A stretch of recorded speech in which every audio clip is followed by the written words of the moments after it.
I stepped off the train at Willow Creek Station, the worn wooden platform creaking beneath my feet as I scanned the empty platform for any sign of life.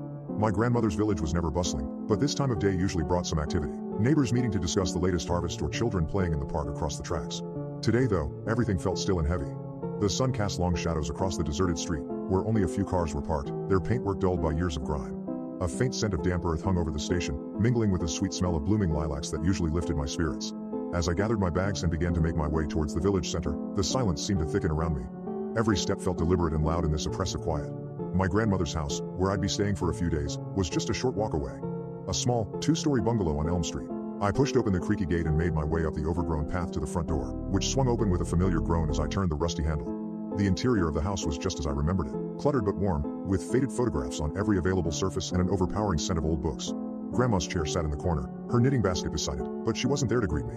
I called out into the empty rooms, but only silence replied.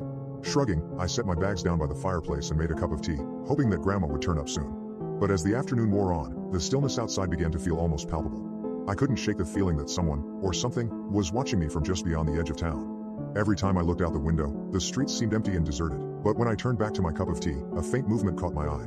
A figure stood at the far end of the garden, near the old oak tree where Grandma used to tend her roses. It was small, a child, perhaps 7 or 8 years old, dressed in clothes that seemed off.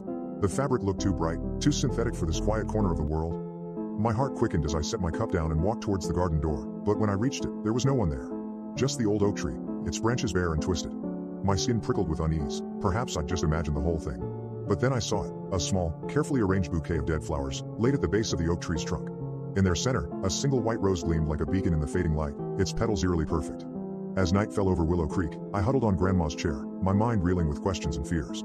And when, finally, I heard the creak of the front door opening, it was not my grandmother who stood in the doorway, but a child no older than 8, her eyes black as coal, her skin sallow and gray.